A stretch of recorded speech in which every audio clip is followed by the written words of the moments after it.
and welcome back to another Talk Tale video. In today's one, we're looking at the TMNT, the Archie Adventures, issue number 34, and this one was, to be honest, I won't lie, this issue was one which I didn't have too much interest in reading this one.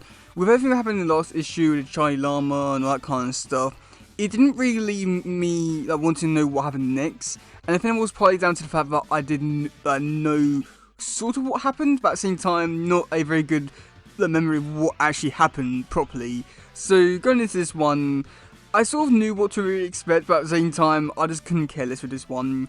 And yeah, I mean, to be honest, not very much really happened in this one. We got to see Charlie Llama actually there as an actual mutant llama, and they reveal that he's a midwife, he's a lot of things to a lot of people. There's some monkeys who just come in and just start singing, and then there's also a birth, the Chinese government get involved. It's a really weird and wacky issue that it's one of these ones that it feels like the more they go on to explain and talk about, the more weird and wacky it gets. But at the same time, I got a feeling that if I actually knew a little bit more about the lore and culture of Tibet and all that kind of stuff, and I got a feeling that I probably wouldn't find all this stuff to be as weird and wacky. But at the same time, for a Tales comic, yeah, this is really out there to say the very least.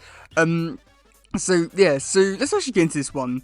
Okay, so on the first page, we do get see Mikey pretty much sums up everything happened in the last issue, which is actually pretty nice, just because compared to most recent comics and Tales stuff with Mutant Nation, where they spend a bit too long trying to summarize what happened in the last issue, it's nice to see that they can do it here back in the 90s, where it's just a simple oh yeah, this is what happened in the last page, now we're all caught up, let's get into the next stuff.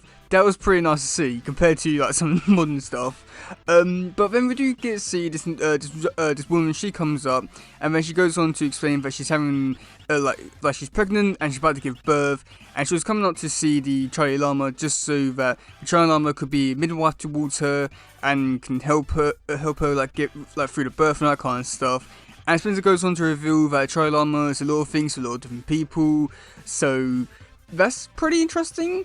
And then that's when they do come up with a plan to more or less have two teams. We get Turtles, Ninjara, and Kamadou. They go off to the other people to try and get Charlie Llama back. Meanwhile, Splinter and Donatello, they'll stay and they'll help with Lady through the birth. And that's when we do get to see some monkeys. They show up and they just start playing some music. And they don't really explain it as to why they're really there. And yeah, so I guess I'll quickly just explain about that storyline first, because there's barely anything that really happens there.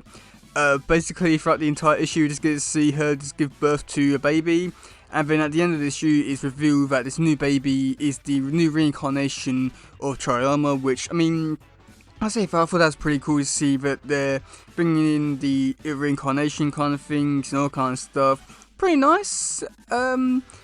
But yeah, there's not really too much to really talk about there. So that's when we do cut over to the other side of things. We do get to see the Turtles and Kamadou. They're going off to try and fight the bad guy who stole Charlie Llama.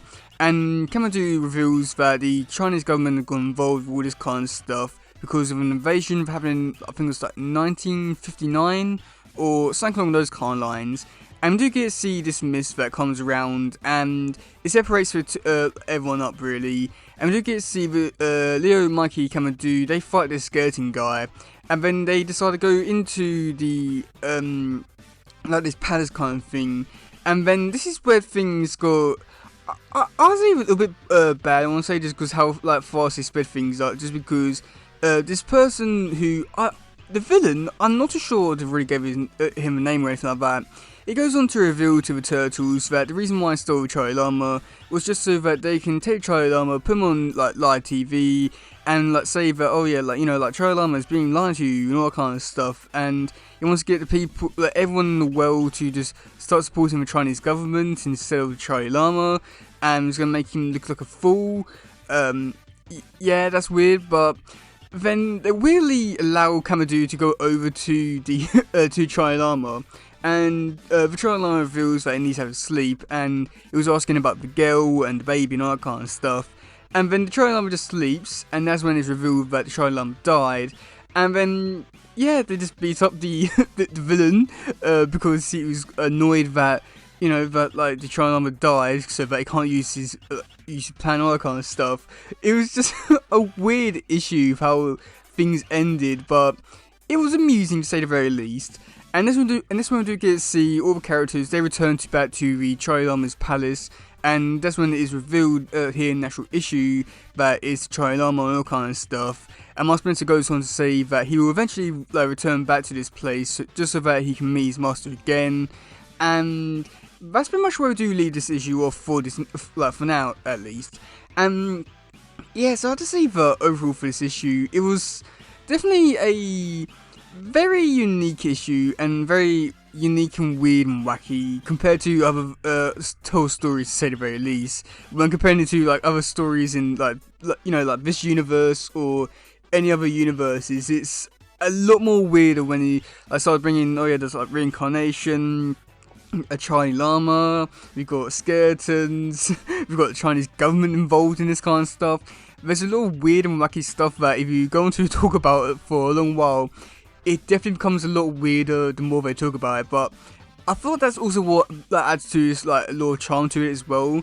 And yeah, it's very unique. That might be the best way to describe it. Or and then I'd say that I do enjoy how there was some aspects of it which was also brought over from last issue, where they do go on to I'll say go in a bit more detail about the religion and all that kind of stuff. I did enjoy how they were trying to embrace that a little bit more and go into other aspects of the religious kind of thing with the reincarnation, with Buddha and the Charlie Llama and all that kind of stuff. I found that stuff to be quite fascinating, and also the history with the Chinese government invading Tibet, and then when having some sort of control in Tibet. I found that stuff to be quite interesting, fascinating. There's also stuff like that which I wish I would have led into that a little bit, just because I did find that to be quite interesting, fascinating. It's a shame they didn't lead into that a little bit more, because I must admit I was quite fascinated by that kind of stuff. And yeah, I say for overall for this issue, there's nothing really bad about it. I feel like the only bad thing about this issue is the fact that they don't really set things up in terms of the next storyline, or they're going to be taking things next, because they haven't really set anything up next. So I don't know if Toto's going to be exploring Tibet a bit more, or they're going to be going somewhere else. I guess I'll be waiting and see kind of situation. But yeah, let me know in the comment section below what do you think about this issue. Do you like it? Do you not? And yeah, that's going for today, guys. If it doesn't, please share, subscribe, and all that stuff. Goodbye, yo, bye.